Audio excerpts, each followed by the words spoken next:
Olá a todos, eu sou o Tortalex, sou biólogo e hoje temos um vídeo muito especial. Vamos finalmente visitar a Fish Room do Paraíso Pleco. Tem aqui ao pé de mim o grandíssimo Tiago. Já está. Está aqui já, Tiago, já sim. Como é que estás, Tiago? Obrigado. Finalmente estou aqui. E olhem, antes de começarmos a ver as incríveis espécies que o Tiago tem aqui, na sua Fish Room, vamos perceber quem é o Tiago. E Tiago, este teu projeto Paraíso Pleco, explica-nos o que é exatamente.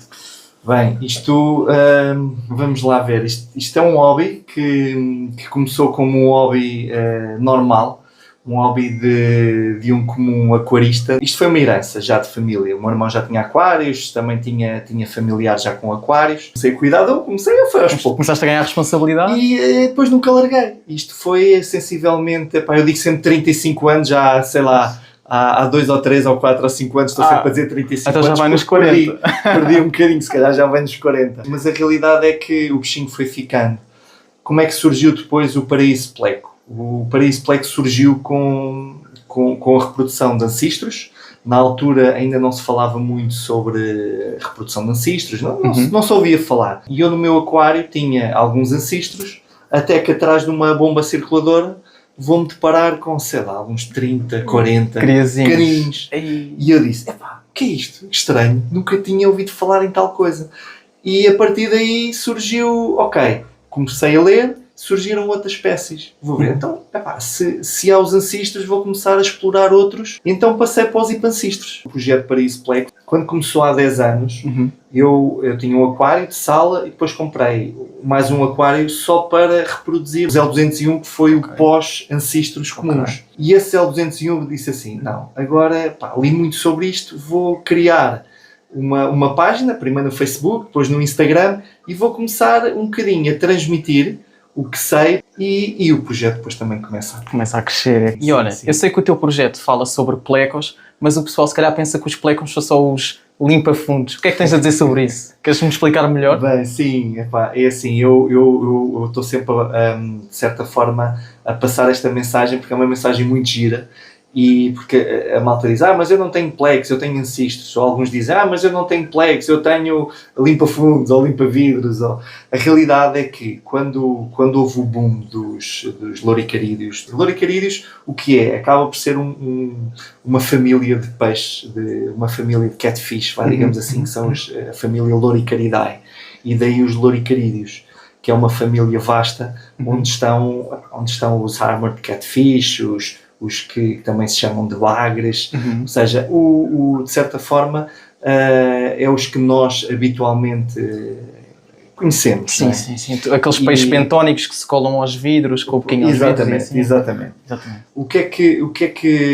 Como é que surgiu então este termo pleco? Quando isto rebentou a febre dos catfish, que foi mais ou menos na década de 80, um dos primeiros que começou a ser comercializado foi o Hippostomus plecóstomus. Aquele clássico gigante. Exatamente. O pleco surgiu da abreviatura do plecóstomus. Mas é uma gíria, não é só para o plecóstomus, acaba por ser utilizado para todo o... Tudo o que envolve os leucarídeos é pleco. Sim, tens vários géneros que lá está, os hipancistros, os ancestros, os panóculos, os panaques... São aqueles que comem madeira. Quer dizer, tecnicamente até ingerem, mas depois não conseguem... Exatamente, depois libertam também. Bem, malta, vamos agora ver as espécies que o Tiago tem aqui, ok? Não sei se vamos passando de aquário a aquário e vais falando o que é que tens. É como preferir. Vamos perceber. São aquários, a maior parte deles são aquários de monoespécie. Temos alguns aquários de crescimento, aquários de engorda, como alguns chamam, mas isto tem tudo fases. Lá está a espécie que eu mantenho há mais tempo, são os L201, são os hipancistros do Orinoco. O Orinoco é rico nestes hipancistros spotted, não é? Ponteados, enquanto o Xingu é nos hipancistros em linha. É que fixe. E depois tens aqui uns peristrela, né? Uns tetraperistela. Servem como bitterfish, mas também um bocadinho para dar vida, porque senão olhas para este aquário... A gente olha e pensa que tu estás-nos a enganar, que não há peixes nenhum. Mas tu tens aqui peixes com 20 anos. 20 anos? De longevidade, a sério? Estes L201? Tens aí um macho que já tem cerca de 20 anos. Ainda não está muito bem documentado a longevidade destes peixes. Porque, na realidade, são peixes que têm uma grande longevidade, são peixes que duram muitos anos, Mas normalmente não é hábito um aquarista manter um peixe por 20, 30, 60 anos. Não é? É muito tempo. Não é? Eu quando penso em idades dessas de peixes de água doce, lembro-me, por exemplo, dos turjões. Por exemplo, nós tivemos uma espécie de turjão que agora está extinta, que é o Assis Spencer Sturio, que supostamente as fêmeas podem chegar a 120 anos. Quer dizer, também tens as carpas koi, que não sei a longevidade, mas também duram, especialmente se estiverem em água fria, não é? Eu acho que sim, eu também já li assim qualquer coisa sobre isso. Estes talvez têm cerca de um mês. Meu Deus, são tão pequenininhos. E às vezes quando estão 3, 4 meses sem reproduzir, existem pequenas ações que tu podes fazer para induzir. Para estimular. Podes brincar um bocadinho com a simulação da época seca, o que é de chuvas, simulares. Como é que tu fazes isso? É assim, eles notam essencialmente com a diferença de pressão atmosférica. Normalmente, quando há chuvas, não é? Quando vêm as primeiras chuvas ou trovoadas, um dia antes tu tens as oscilações de pressão atmosférica. E eles notam isso. E quando isso acontece, o que é que tu podes fazer? Fazes uma troca de água com água mais fria, a simular, ok, estás numa época seca e estás-lhes agora a dar uma água com melhor qualidade, uma água mais fria, começas a alimentar melhor porque na época de chuvas há uma maior abundância de alimento, então começas a alimentar mais, com mais proteína. Eles naturalmente são peixes que reproduzem em cavidades, não é? Ou fendas entre rochas, ou mesmo... Há alguns que cavam mesmo nas margens dos rios. Sério? Cavam mesmo as suas próprias tocas. Aqui estas tocas são facilitadoras. Obviamente que numa loja o que é que acontece? Se eles colocarem tocas, ninguém vê os peixes, ninguém compra. Sim. Não é? Se eu tirar as tocas todas, eles andam por aí. Só que o que é que acontece? Acabam por estar menos estressados. Sim, muito mais seguros. Acaba por ser aqui uma boa simulação do seu habitat natural. Acaba também por ser um bom enriquecimento ambiental e também permite que os machos, que podem ser um pouco agressivos uns com os outros, certo? Tenham o seu espaço também, cada um tem o seu espaço. E aqui? O que é que a gente tem aqui são aquários, estes dois que estão aqui em cima, são aquários de crescimento. E o que é que acontece? Por exemplo, há a reprodução. Eu mantenho-os nestas fry keepers, nestas maternidades pequenininhas, até eles terem mais ou menos... este é o limite. É o limite, é 1 centímetro mais ou menos. Depois disto, passo-as para... Passam para a creche. Exatamente. Para uma maternidade ainda maior. E são maternidades muito, muito maiores, que permitem maior espaço de crescimento. Eles aí estão estando um bocadinho mais escondidos. Aqui já estão bem mais compostos, já estão mais granditos. Vão ficando aqui até que 2,5 cm, 3 cm. Quando atingem esse tamanho, porque é um tamanho que... Porque aqui também. Aqui eles têm acesso à alimentação com muito mais facilidade. Enquanto num aquário destes eu coloco a alimentação e dispersa muito mais, eles podem não ter acesso à alimentação. Aqui tens mais a certeza que eles acabam por se alimentar, não é? E como são mais pequeninos têm que comer se calhar mais regularmente ao dia e assim. É isso mesmo. Até 3 cm já estão bem mais robustos, passam para estes aquários. E aqui já têm espaço para crescer. Para além de existirem várias espécies e vários géneros diferentes, também uma boa forma de distinguirmos alguns géneros é pela dentição. E existe, e há tipos de dentição bastante diferentes entre os leucarídeos. Eu não fazia ideia, pensei que fosse tudo muito parecido. Eu já não entro muito nesse pormenor. Elas em termos de padrão são muito similares e muitas das vezes o que as diferencia, um dos fatores que as diferencia é realmente a dentição. Só que aqui leio sobre isso, mas não entro nesse pormenor. Porquê isto dos L's? Porquê é que não dizem logo a espécie, o nome científico, etc? Porque há muitos L's que não têm o nome científico descrito, não é? Sim, olha, vou-te dar... Podemos passar aqui e começamos por aqui. Olha, malta. Só para vocês terem uma ideia. Para mim, eu acho que é o leucarídeo mais bonito que existe. Para mim também. Só para saberem, é um peixe que está criticamente em perigo de extinção. Pronto. Pronto, esta espécie... Malta, só à parte, eu tenho recebido algumas mensagens de pessoas a perguntarem-me: Turtlex, tu usas água da torneira para os teus aquários? E a resposta é que sim. Mas, como a água da torneira aqui da minha casa tem bastante cloro, o que é que eu faço? Eu acabo por utilizar um anticloro para me ajudar a eliminar o excesso de cloro da água. E que produto é que eu gosto de utilizar? Bom, eu gosto de utilizar este aqui, este Cera Aquatan, que em termos de preço e qualidade, na minha opinião, é o melhor produto que podemos encontrar assim no mercado. Foi uma espécie que foi descoberta em 1988. Para teres uma noção. Recente. Sim, foi uma espécie que na altura, quando foi descoberta, foi quando houve o boom da plecomania, quando começaram a ser descobertos N. loricarídeos. Só que a velocidade de espécies novas que começaram a ser descobertas, a sua descrição científica enquanto espécie não acompanhava a velocidade com que eram encontradas. E então o que é que acontece? Criaram uma catalogação L, que é L de Loricariidae, em que à medida que iam descobrindo um novo exemplar, um novo padrão, algo que o diferenciasse um do outro, davam-lhe uma numeração L diferente. L1, L2, L3, L4, e foi assim sendo. O L46, o Hipancistros zebra, foi descoberto em 1988. Deram-lhe o L46. Mas só em 1991, 3 anos depois, é que ele foi descrito enquanto espécie. E foi também a primeira espécie do género Hipancistros. Sério? Ou seja, foi quando se criou o Hipancistros zebra, também se deu origem ao género Hipancistros. Foi a primeira... Muito fixe. E depois só 11 anos depois... É que encontraram outro Hipancistros. É que foi descrita a segunda espécie... Exato, confirmado mesmo. Porque, por exemplo, o do Orinoco, sabe-se que é um Hipancistros, mas é PSP de species, que não é uma espécie só que se sabe está... o género, mas ainda não se sabe bem... Olha, se calhar a dentição também ajudou a identificar... Possivelmente, mas tu já tens um L, um Hipancistros, que é o Contradens, que até há quem diga que é um L201 também, mas que já está descrito. É uma das espécies de Hipancistros já descrita. E que é uma espécie que é muito parecida com o L201. Pronto, isto muito possivelmente daqui a uns tempos até se diz que é a mesma espécie, como aconteceu com o L333 e com o L66, que são os Hipancistros do Xingu. E isto para te dizer da catalogação do L number. E em termos de... Pronto, é do rio Xingu, correto? Do rio Xingu. Sim. E eu não sei muito bem qual é que é o tamanho do rio Xingu, não tenho a noção das dimensões, das zonas em que ele ocorre, estás a ver? E das espécies que habitam lá, mais ou menos. Claro que não te vou dizer todas, mas assim, em média... Eu posso dar algumas informações do Xingu, porque é a minha paixão, é um dos rios que eu mais leio sobre. Expedição Rio Xingu, daqui a uns anos, malta. Esperemos que sim. Eu estou dentro.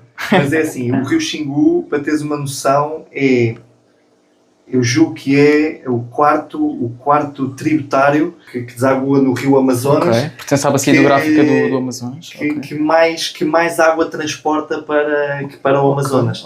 Ou seja, corresponde só a cerca de 4% da descarga total do Amazonas. Para tu estás a perceber. Então o Xingu é um rio... quarto, só com 4%. Mas mesmo assim é um rio com cerca de 2.500 km de comprimento.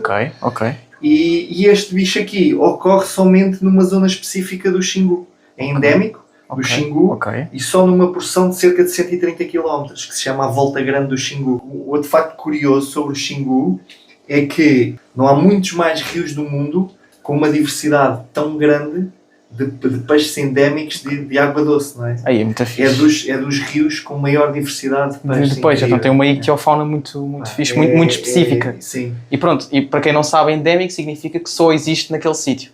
Ou seja, para além de ser nativo, não existe em mais nenhum rio. Neste caso, estamos a falar do rio, estamos a falar de um peixe que é endémico do rio, significa que só existe nesse rio, que é espetacular. Uma coisa que eu acho impressionante nos plecos, usando a gíria, é o facto de haver tantos padrões diferentes e deles serem mesmo assim na natureza. Tu vês aqui padrões completamente distintos. É impressionante como lá está, a riqueza do rio Xingu é isto mesmo. É que tu dizes, tu tens um padrão wormline, que é isto. Só que isto varia. Cada peixe que nasce de um casal, imagina, 20, 30... Se tu fores ver cada peixe, cada um tem um padrão diferente. É tipo as zebras. É fantástico. As zebras têm tipo o seu código de barras próprio. Tu olhas e dizes assim, mas aquilo as listas é tudo igual. Não é. Aí é espetacular. Olha, essa não sabia. Isto é fantástico. Aquele tem os bigodes bem grandes. Aquele é um lemon, aquele já é criado em cativeiro. Ou seja, aquela coloração não existe na natureza. Como é que surgiram aquelas colorações? Os primeiros ancestros capturados na natureza vieram para os nossos aquários. E a partir desses começaram, imagina, cruzaste dois castanhos, mas saiu um castanho mais clarinho. a mesma coisa, apuramento, começou-se a meter de lado. Ok. E a partir daqui começaram-se a tirar os brancos, os super red, os lemon, e às vezes a malta diz, mas isto são espécies diferentes. A realidade é que vem tudo de uma mesma espécie. Eu estou a perceber. Tu nunca vais ter aquele ancestro descrito como espécie. Nunca vais ter. Enquanto do lado já é um peixe que ocorre na natureza, que é o L183, já está descrito, que é o ancestros de helicópteros. Ok. Bom, olha, um assunto que eu agora também queria falar um bocadinho mais era, pronto, como eu estava a dizer, este peixe fascina-me imenso e é um peixe que tu sabes bastante, não é? Conheces muito sobre esta espécie. Eu sei que no IUCN esta espécie está caracterizada como criticamente em perigo de extinção, ou seja, só falta, digamos, um estatuto para se tornar extinto na natureza. E eu, pronto, gostava de saber mais ou menos quais é que são os principais, ou algumas das principais causas, para este animal estar tão ameaçado na natureza. É assim, este peixe, quando foi descoberto em 1988, e relatos de algumas pessoas, amigos, alguns, que tiveram a oportunidade de já os ver na natureza, nessa altura, era um peixe muito fácil de encontrar naquela zona da Volta Grande do Xingu. Ele está amplamente reproduzido em cativeiro já. É tipo o Oxaloral. O Oxaloral quase já não existe na natureza. Okay. É ali endémico não sei se é de um rio ou se é de alguns pequenos rios, à volta de uma região do México, em que é um animal que praticamente já não existe na natureza, mas que em cativeiro está amplamente reproduzido, e o zebra se calhar acaba por também acontecer isso. Sim, o zebra, o que é que acontece? Com a demanda, não é? Com a procura, a oferta, foi sendo cada vez mais pescado, foi sendo cada vez mais exportado, e neste momento não é possível exportá-lo do Brasil. Neste momento ele pode ser mantido. Os exemplares que aqui estão são exemplares que nasceram em cativeiro. A sua maior ameaça é realmente a pesca excessiva. Pois. No Brasil não os podes sequer manter em aquário. É como acontece muito aqui com os nossos peixes nativos ou outros animais nativos. É muito difícil de mantermos os nossos animais silvestres. Porque precisamos ter alguma licença que comprove que não os retiramos da natureza para os trazer para casa. E pronto, e se calhar acaba por acontecer o mesmo no Brasil. Existe alguma espécie de pleco, algum locarídeo, que tenha algum potencial invasor, mas no nosso país, ou que possa ter, ou seja, que consiga resistir bem a temperaturas frias e por esse motivo consiga aguentar o nosso inverno caso fosse libertado na natureza ou começassem a libertar alguns indivíduos em rios? É assim, eu que tenha conhecimento de plecos, pelo menos em Portugal, não tenho conhecimento assim de nenhum. Tenho alguns países, como por exemplo nos Estados Unidos, os plecóstomos. Sim. O facto de muitas das vezes atingirem tamanhos muito grandes. Há registros, não que eles são peixes herbívoros, mas muitas das vezes causam stress a outros animais, porque eles reproduzem-se depois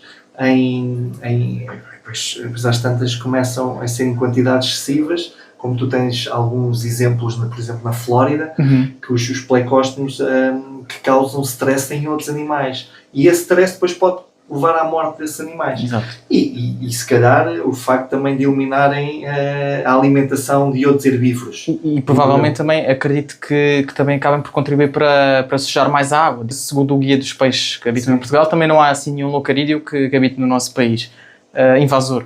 No entanto, pronto, estava a fazer esta pergunta se havia algum potencial de alguma espécie que fosse muito resistente a temperaturas baixas e que pudesse acontecer isso, e para ter esse cuidado. Acho que não. Talvez os plecóstomos, os relatos que me chegam é que são exemplares adultos. Ok. Porque já tive amigos, por exemplo, imagina, que fazem pequenos lagos e que querem meter por causa das algas. Tu tens um lago e tens esse problema. Quando introduzem exemplares pequeninos nesses lagos para limpar as algas, não é? Com esse objetivo, e eles não se aguentam. No inverno? Não aguentam as águas frias, sim, do inverno. Portanto, depois, acaba também por estar associado não só ao tamanho, mas se calhar à altura do ano em que metem o animal. Porque, por exemplo, eu sei, e com peixes também, tanto com tartarugas como peixes, quando se quer introduzir uma espécie que possa viver num lago o ano inteiro, primeiro tens de tentar introduzi-la nos meses mais quentes, para ela se ir habituando ao lago e a viver naquele ambiente, para depois aumentar a probabilidade de conseguir sobreviver o inverno. Acredito que se calhar também acaba por ser isso que acontece com alguns plecos. E o tamanho também possa também influenciar, claro. Sim. Tiago, tens mais algumas cenas para acrescentar? Ficávamos aqui uma vida. Pois, só que eu estou a ficar aqui com pena do cameraman. Já está assim. Também a gente, também, se gostarem do vídeo, a gente faz mais partes. Pronto, estás sempre. Então, olha, a gente vai agora fazer aqui, fazemos a despedida. Apresenta-te não, que já te apresentaste. Diz-me aí onde é que o pessoal pode te ver, nas redes sociais, os nomes, em todo o lado, tudo. Bem, eu neste caso normalmente estou mais ativo no Instagram, mas se pesquisarem inclusive no Google, Paraíso Pleco, vão parar. Aparece logo, Paraíso Pleco. Vários sítios. E a tua plataforma? Ouvi dizer que gravaste tu agora vais começar a gravar uma minissérie com um tal de Turtledex. Exatamente. Lancei um projeto muito giro, que é um projeto que eu já idealizava há alguns anos.